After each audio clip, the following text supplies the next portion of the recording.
Sir নমস্কার। নমস্কার। আমার নাম সুস্মিতা সূত্রধর। আমি তেলেমুরা ডিএস মোটরের কাস্টমার কেয়ার এক্সিকিউটিভ হিসেবে কাজ করছি। স্যার আপনার নামটা কি আছে জানতে দেব পারি? চৌধুরী। আপনার অ্যাড্রেস?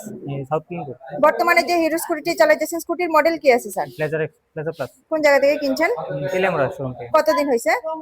1.5 বছর হয়েছে। আজকে আপনি কোন জায়গাতে আইছেন?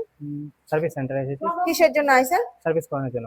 আজকে যখন আপনার স্কুটার নিয়ে আমাদের এখানে আইছেন, আমাদের এখানে টেকনিশিয়ান বা সুপারভাইজার ওয়েলকাম জানাইছিনি স্যার? হ্যাঁ, যে কাজের জন্য আইছিলেন কাজ হয়েছিনি? হয়েছে। যত টাকা জানাইছিল সেম টাকার মধ্যেই হয়েছিনি? হ্যাঁ। যতক্ষণ সময় লাগার কথা হয়েছিল সেম সময়ের মধ্যেই হয়েছিনি? হুম। বিল পাইছেননি স্যার? হ্যাঁ। বুঝাই দেওয়া হয়েছেনি? হ্যাঁ, আপনি তো আমাদের সাথে গেমও খেলছেন, কেমন লাগছে স্যার? ভালো লাগছে। আপনার সাইকেলে যে টেকনিশিয়ান কাজ করছে টেকনিশিয়ানের কাজটা কেমন লাগছে? ভালো। ভালো লাগলে 9 বা 10 এর মধ্যে একটা রেটিং নাম্বার দিতে পারেন, মোটামুটি ভালো লাগলে 7 বা 8ও দিতে পারেন। কত নাম্বার দিবেন? 9.5। সার্ভিসিং এর পরে তো সাইকেলের একটা পুজোও দেওয়া হয়েছে, কেমন লাগছে স্যার? ভালো। ভালো লাগলে আপনার বন্ধু বান্ধব বা আত্মীয় স্বজন সবাই জানাবেন স্যার ডিএস মোটরস থেকে নতুন বাইক বা স্কুটি কেনার জন্য। ঠিক আছে। ঠিক আছে, তো আমাদের ওভারঅল কাজ শেষে একটা রেটিং নাম্বার দিতে পারেন। এখানে কাজ করে যদি সবকিছু ভালো লেগে থাকে 9 বা 10 এর মধ্যে একটা নাম্বার দিতে পারেন, মোটামুটি ভালো লাগলে 7 নাম্বার বা 8 নাম্বার দিতে পারেন। যদি কোনো কমপ্লেইন থাকে জানাতে পারেন স্যার। কত নাম্বার দিবেন? 9.5। ধন্যবাদ স্যার ফিডব্যাকটা দেওয়ার জন্য। আপনার যাত্রা শুভ হোক। ঠিক আছে।